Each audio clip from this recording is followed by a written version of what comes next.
There are a bunch of baseball trios that go back years ago. But next year, this Dodgers team might have one of the greatest trios of all time.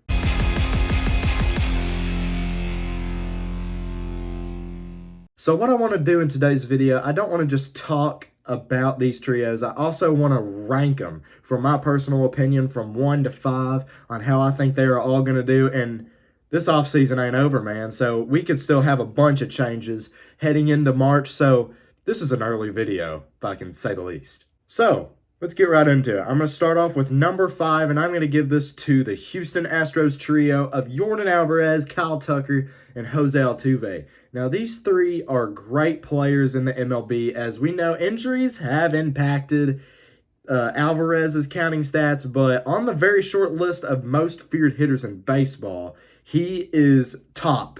Man, this guy has been clutch, especially in the postseason.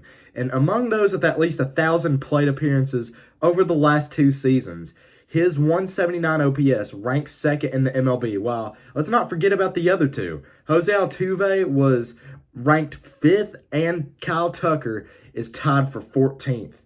And let's not even mention, we also got Alex Bregman, who was ranked 24th in OPS. Now, forgive me, Alex Bregman wasn't part of my picking for the trio, but if I did want to make him like a 4 team, he'd be in it.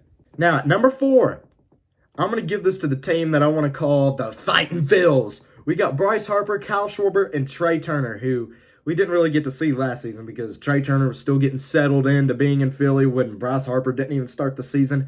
And Kyle Schwarber struggled for most of the season last year, but picked it up in late August. But yeah, we didn't really get to see this team last year. So let's look back on some of their stats. I mean, we got to remember that Bryce Harper last season, prior to the elbow injury, he had 35 homers and 42 doubles, and Schwarber had north of 45 homers each of the past 2 years. And even with his slow start to 2023, Trey Turner finished with his 2nd straight season of more than 30 doubles, 20 homers, and 25 steals. So whenever you get these guys with this new season and you put it together, dominance is what I can see with these guys. So at number 3, I'm going to give this to the team that I hate with a passion, and that is the Atlanta Braves, and we got the trio of Ronald Acuna Jr., Matt Olson, and Austin Riley. Now, this is the only trio of teammates that did finish top 10 in the MLB in extra base hits when they combined for 236. Now, Acuna's historic 41 homers, 73 steal season did kind of take away from Matt Olson's reputation. As we know, he did break the record in Braves home runs. Was it 53, 54, somewhere around there? And Austin Riley also turned in his 3rd straight season with more than 30 homers, 30 doubles, 90 RBIs, and 300 total bases, which is, wow. Like, I don't think these guys should be on the same team. Like, give one of them to the Reds, please. So here we are at number 2, 2, 2, 2, 2. And I'm going to give that to the New York Yankees. And this is the trio of Aaron Judge, Juan Soto, and this third one was hard for me to pick. But I gave it to Gleyber Torres, but give me a break, man. So we know Aaron Judge had a 1,075 OPS in the past 2 seasons, and now we got Juan Soto, who was right behind him with the 893, which ranked 11th in OPS this season.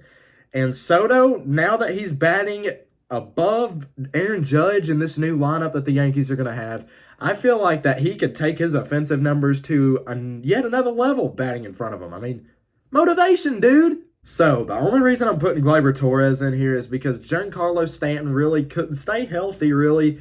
And Anthony Rizzo,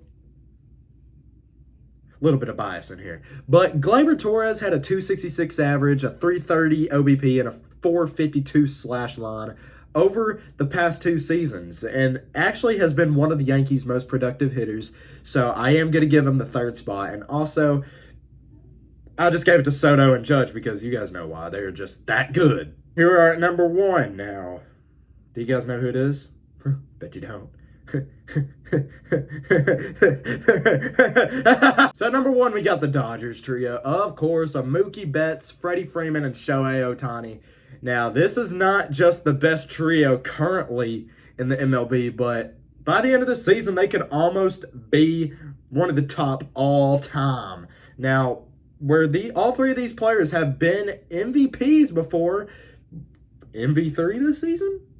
One thing is, I'm just not sure if we will be able to find out if they are one of the best all time this season, because Shohei Ohtani is going to go into this season not being able to pitch due to the injury that he had in his arm. But he's still going to be one of the top hitters in the league, I have no doubt. But we're just going to have to wait and see what happens. And we know Freddie Freeman and Mookie Betts will be amazing as always. So, number 1, LA Dodgers. So I hope you all did enjoy today's video. Thank you all so much for watching. If you agreed with me on this list, or if you disagreed with me, leave me some comments down below. I'd love to hear from you guys. Thank you all so much for watching. I hope you guys did enjoy. Make sure to leave a like on your way out and subscribe, and I will see you guys in the next video. Peace.